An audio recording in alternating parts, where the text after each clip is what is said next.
Evidentemente, na Assembleia Constituinte, eu, por deferência especialíssima, e até por um desejo que assim ocorresse, o grande líder, inesquecível líder Ulisses Guimarães, ele entendeu de me convidar para ser o vice-presidente da Constituinte e, consequentemente, direcionar aqueles trabalhos iniciais de cada sessão e, naturalmente, o Ulisses estaria seu próprio gabinete e ali ele recebia, depois de mim, aquelas informações sobre a matéria que envolveria um poder de decisão dele para que aquilo que estava sendo pleiteado, postulado, se concretizasse.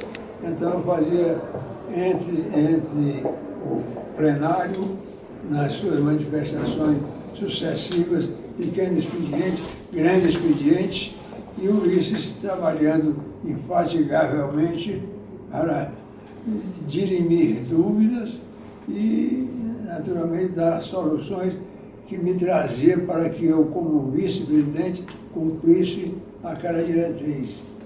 Foi realmente um grande homem público.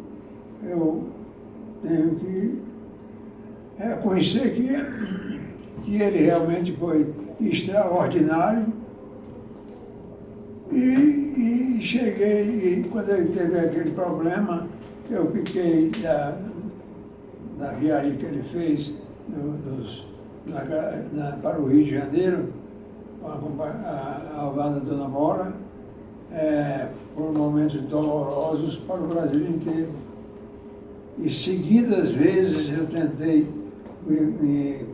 como presidente do Senado na época, tentei falar com o ministro da Marinha, que foi extremamente correto na prestação dos informes daquilo que estava ocorrendo.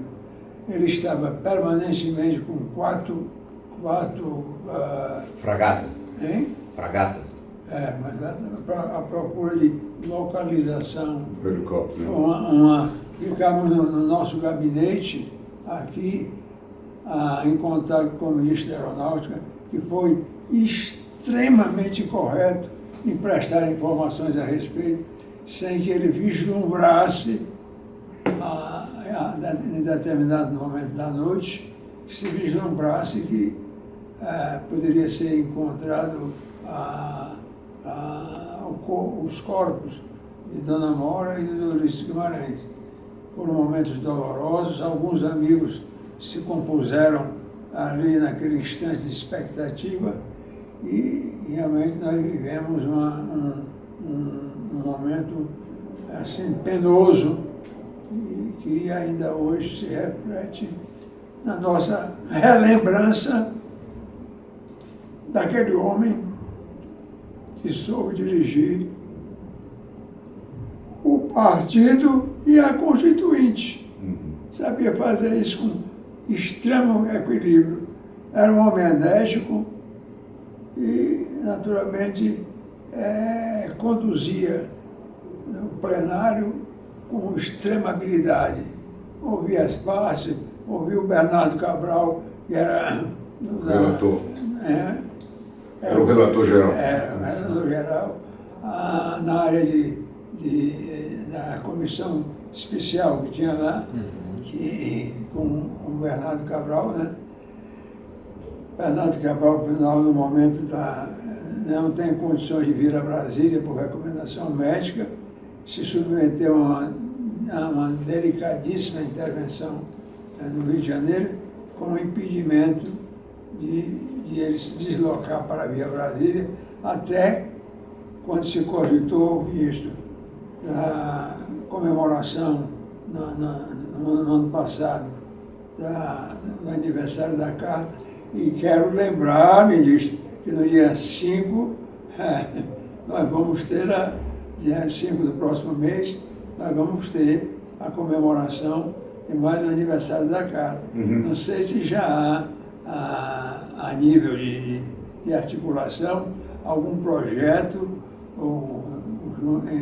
entre os poderes, entre naturalmente executivo e judiciário, para que se formalize o recrudescimento daquilo que foi realmente o grande trabalho de elaboração da carta. Então,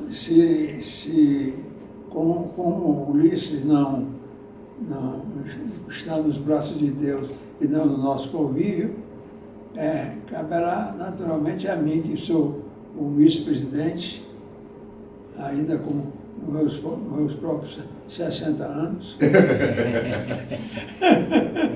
Estamos aí nessa expectativa, porque o Bernardo Cabral tem uma recomendação médica de não se andar mais de avião. Uma operação muito delicada. Eu me comunico com ele com alguma assiduidade, viu?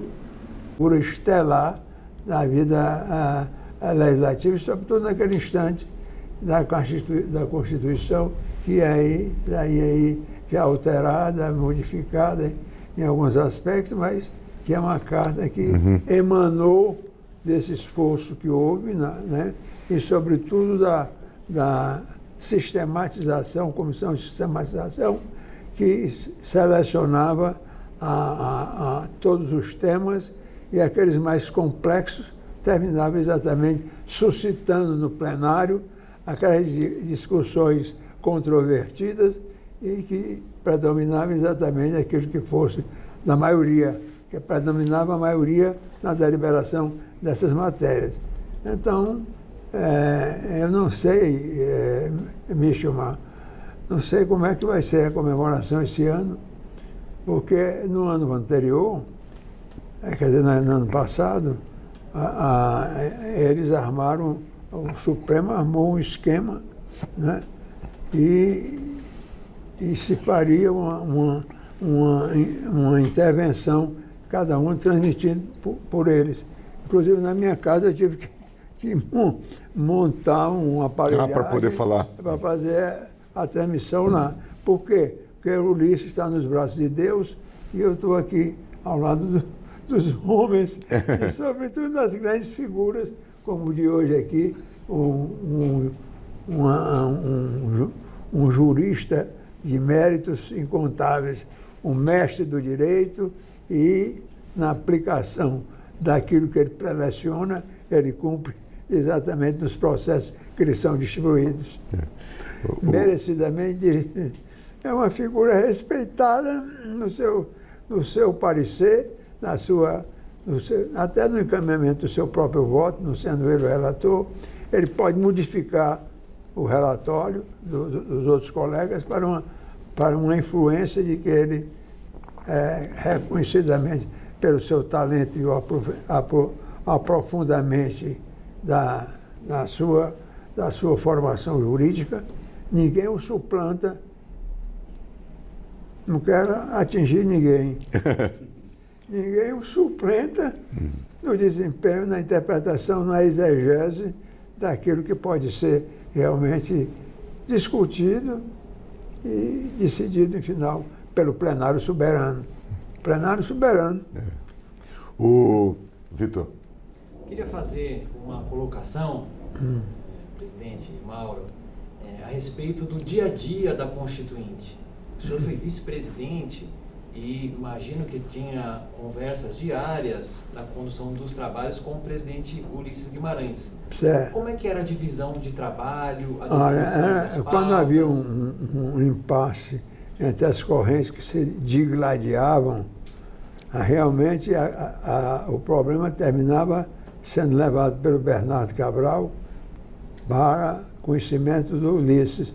E aí eles buscavam, numa negociação dessa ou daquela maneira, uma alternativa para não prejudicar o trâmite daquela matéria, retardando aquilo que a opinião pública já estava realmente reclamando, que o Congresso não estava dando aquela prioridade, o que é inverídico, para concluir o problema da Constituinte. Então, essa vivência toda eu tive como vice-presidente, porque enquanto Ulisses chegava para fazer uma reunião dessa natureza, me deixava no plenário para aquela mobilização das matérias de menor relevância, ficavam lá na ordem do dia, e as matérias mais complexas, eu dizia, não vou tomar conta disso não. Era que, com a sua Subia para ele. com a sua autoridade, ele sabia convencer o plenário, a maioria, a minoria, e ficava ali. E ele começou a dizer que eu era um homem, o gênio do jeito. Fez uma publicação dele que ele dizia que eu tentava equilibrar, adiava um pouco para que me fosse transmitida por ele uma sugestão, uma orientação, e naquilo que as matérias fossem complexas, realmente complexas, ele teria, para superar a dificuldade, a sua própria intervenção e uma argumentação que ele sabia expender, e ninguém deixava de acatar aquilo que ele direcionava para ser cumprido pelo plenário. Naturalmente, tivemos alguns problemas, matérias mais delicadas, mas ele sempre tinha aquela sapiência para conduzir o plenário, um plenário irredento às vezes, mas ele sabia exatamente conseguir a votação das proposições, aquelas mais complexas, e, naturalmente, exercitou como pôde a sua missão. E aí nós, para que vocês tenham um dado pessoal íntimo, quando ele teve o problema coronariano, e foi submetido à cirurgia em São Paulo, no sábado à noite ele chegou a ser operado. Eu cheguei de manhã no sábado, a dona Maura me telefona dizendo que ele não tinha passado bem de noite. Olha, ele teve um infarto de noite. Teve um infarto. E aí telefonou e tal, que ele tinha pedido para que eu tomasse conta da Constituinte. Um aviso dele. Agora, o que eu posso dizer aqui nesse...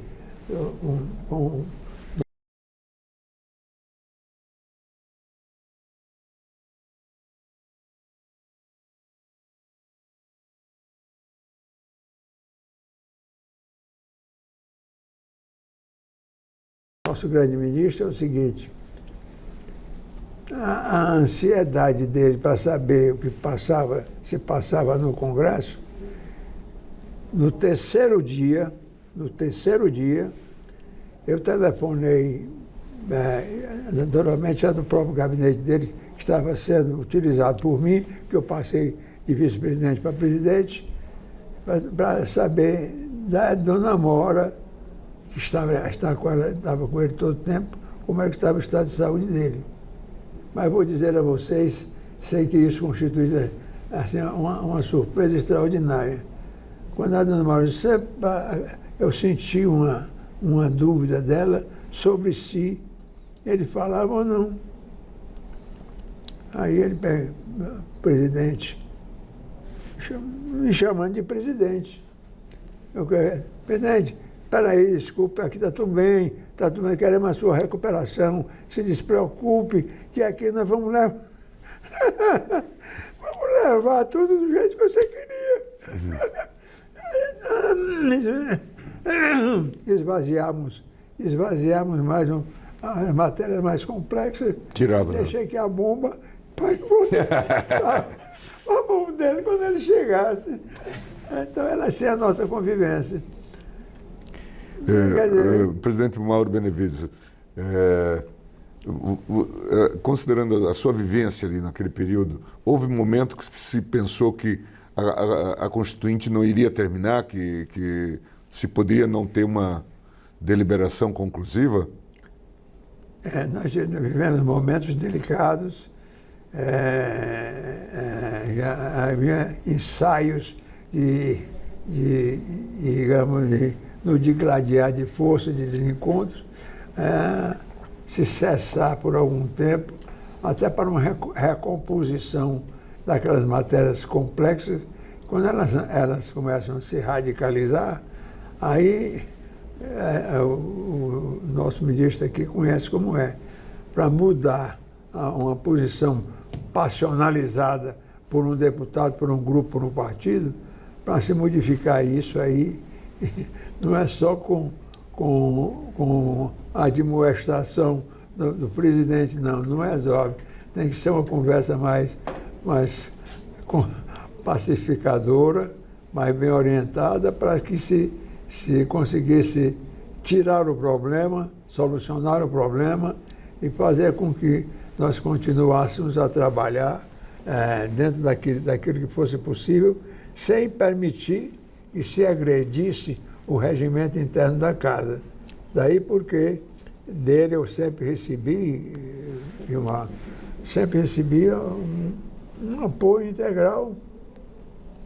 Ele ficava, às vezes, não assistia só na hora do dia, e quando às vezes quando o plenário exorbitava nisso e daquilo, querendo a inclusão de uma matéria que era muito complexa e que o Ulisses ficava trabalhando para encontrar um entendimento e aliviar o plenário de qualquer embate mais complicado. Tudo isso ele tinha habilidade para fazer. E eu ficava coadjuvando com as limitações que tinha, mas que ele fazia questão de me delegar com mais flexibilidade, para de modo próprio eu pudesse dar umas soluções. Não digo as questões de ordem do dia, que você pegava o regimento e decidia, mas aquelas coisas que tinham mais aprofundamento, atingia partidos, atingia governadores, e isso tudo chegava à mesa. E quando ausente o nosso saudoso presidente, quer dizer, terminava a mim na condição de vice-presidente. Daí porque foi um momento delicado, e eu fiquei no Senado também, depois enfrentando lá no Senado outras dificuldades, mas não queria entrar no Senado para ficar na Constituinte. Sim. Porque tive o constrangimento de caçar um presidente do Congresso, do Senado Federal. Foi um momento delicado, difícil. Mas houve um instante em que a opinião pública pressionava o Senado para que fosse aquela decisão, que me trouxe realmente uma série de constrangimentos, os problemas consequentes, mas mantive a linha de atuação. Agora, tivemos em determinado momento o Itamar Franco como presidente.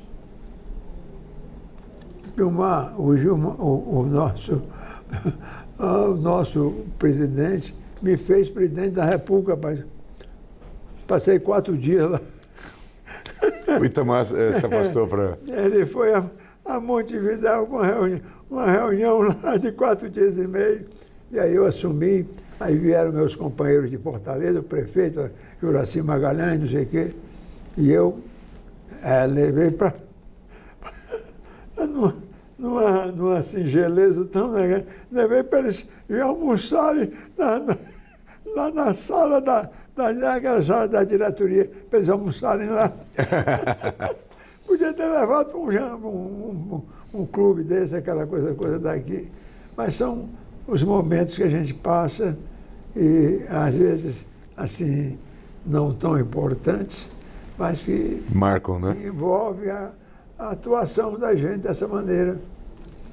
Então, recontar isso que eu estou dizendo aqui, a vocês, eles conhecem.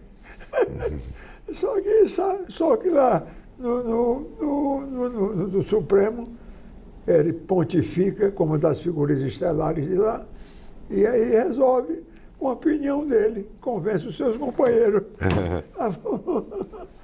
O Congresso é bem mais complexo. Vou fazer mais uma questão. Presidente, eu acho que seria interessante ouvir o senhor a respeito da relação da Constituinte com o presidente Sarney. Como é que era a relação dele? Se era próximo? Não, houve realmente um momento de um descompasso entre ele, entre Ulisses e o Sarney, mas isso foi superado, as intervenções de amigos comuns fez com que o Sarney retirasse o questionamento que vinha fazendo que o Congresso não podia conspurcar uma prerrogativa que era do presidente da República. Uhum. Isso aí, então, fez com que, aos poucos tempos, desapareceu o mal-estar e os dois poderes mantiveram a conceituação da preceituação constitucional, harmônicos entre si. Uhum. harmônicos entre si. Pronto, ficou assim. O Sarney se adaptou também e naturalmente teve os seus... O momento tenso ali foi do... Agora só tive um momento difícil. Isso aqui eu vou dizer para vocês aqui, que é uma questão pessoal. Com o Sarney meu, entre mim e o Sarney, quando disputei o governo do Estado e não fui vitorioso, eu fui nomeado presidente do Banco do Nordeste.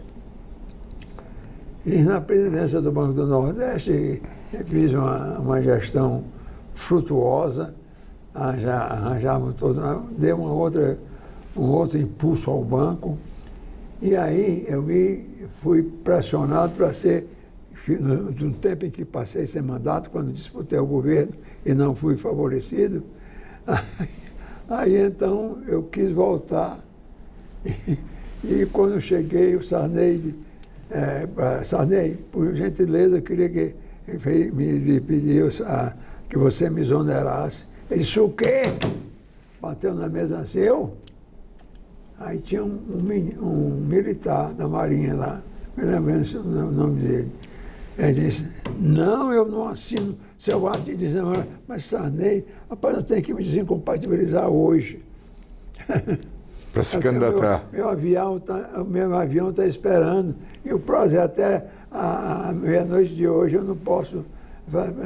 Aí o almirante ficou assim, incomodado, porque ele estava presente, e eu tive que entrar de moto própria, sem autorização de ninguém, porque o avião estava esperando para eu voltar para lá. E o prazo, esse aqui, sabe, devia ser até às 18 horas.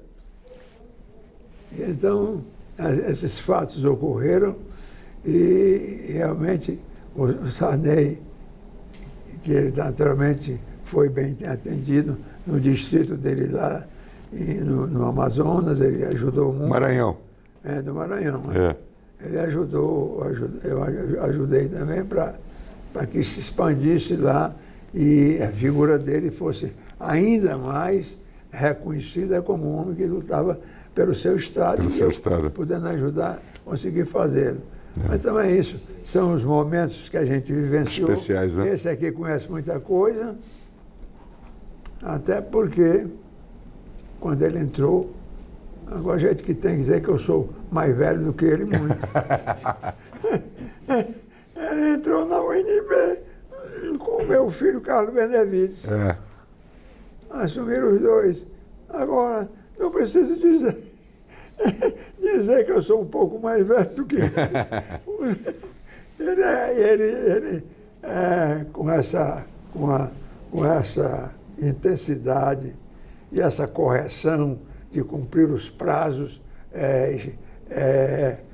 regimentais da Corte. Não sei se esses dispositivos são tão rigorosos, mas, então, isso aqui ele pontifica em respeitar os prazos e dar aquela sentença que termina unanimemente aprovada pelo plenário. Presidente Mauro Benevides, a gente agradece imensamente essa conversa. Vitor e eu, acho que vamos incorporar esses anais que estamos aí preparando. Talvez venhamos ter vários produtos, textos escritos e também vamos guardar a memória visual, audiovisual, e certamente vai ser mais um produto acadêmico relevante. A nossa preocupação é consolidar junto aos alunos, aqueles que não sabem a dificuldade ou não conseguem avaliar a dificuldade que foi fazer e atravessar esse momento, não é, traduzir isso, especialmente no momento dos 35 anos da Constituição. A gente sempre fala aqui na classe que são 35 anos de estabilidade, né? Portanto, já se falou muito mal dessa Constituição, mas o grande mérito está no fato de que ela conseguiu regular um país complexo como o Brasil nesses 35 anos, mantendo e preservando a democracia, e certamente esse é mérito também dos constituintes.